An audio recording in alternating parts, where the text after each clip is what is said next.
રાષ્ટ્રીય કાનૂની સેવા સત્તામંડળ નાલસાના અનુશ્રામાં અને ગુજરાત રાજ્ય કાનૂની સેવા સત્તામંડળના મુખ્ય સંરક્ષક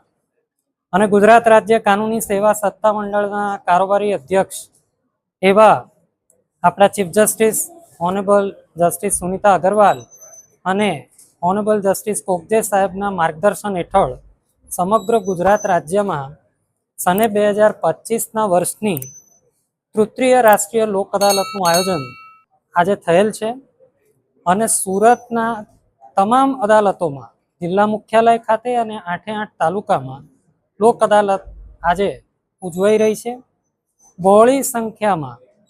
લોક અદાલતમાં સમાવેશ થઈ શકે તેવી તમામ શ્રેણીના કેસોમાં પક્ષકારોનો ધસારો છે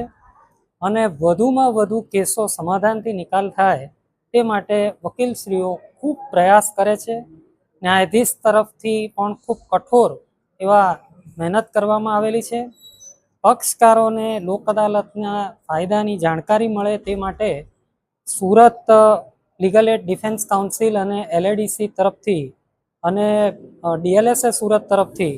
ખૂબ સંનિષ્ઠ પ્રયાસ કરવામાં આવેલા છે. લીગલ લિટરસી કેમ્પ કરવામાં આવ્યા છે, એટલે ખૂબ સુંદર પ્રતિસાદ સાંપડ્યો છે અને અમને અપેક્ષા છે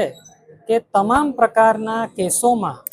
એ મોટર અકસ્માત વળતરના કેસો હોય, ચેક પરતને લગતી ફરિયાદો હોય,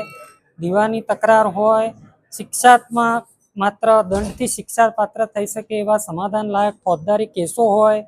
કે ઔદ્યોગિક તકરાર હોય, કે દાંપત્ય જીવનને લગતી તકરાર હોય, આ તમામ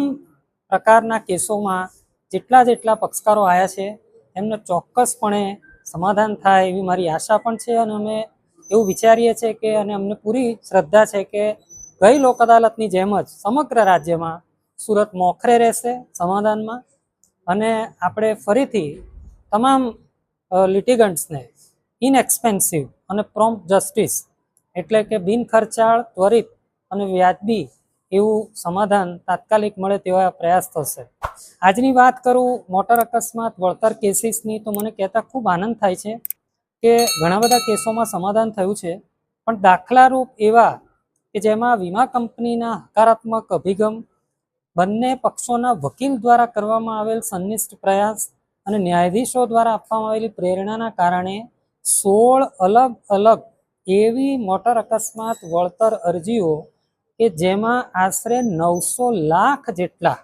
એવોર્ડ સમાધાનથી આપવામાં આવેલા છે. તેમાં એક સૌથી મોટો એવોર્ડ એ ગો ડિજિટ ઇન્સ્યોરન્સ કંપનીની મોટર એક્સિડન્ટ ક્લેમ પિટિશનમાં આપવામાં આવ્યો છે, જે અકસ્માતની વળતરની અરજી 1,80,00,000ના એવોર્ડ સાથે સેટલ થયેલી છે. અને તમામ ઇન્સ્યોરન્સ કંપનીના પેનલ એડવોકેટ, અરજદારના વકીલો અને ઇન્સ્યોરન્સ કંપનીના ઓફિસર્સ બહોળી સંખ્યામાં હાજર છે. હજી પણ અમને અપેક્ષા છે કે કન્સિલિએશન દરમિયાન ઘણા સારા કેસોનો નિવેડો આવશે. Thank you.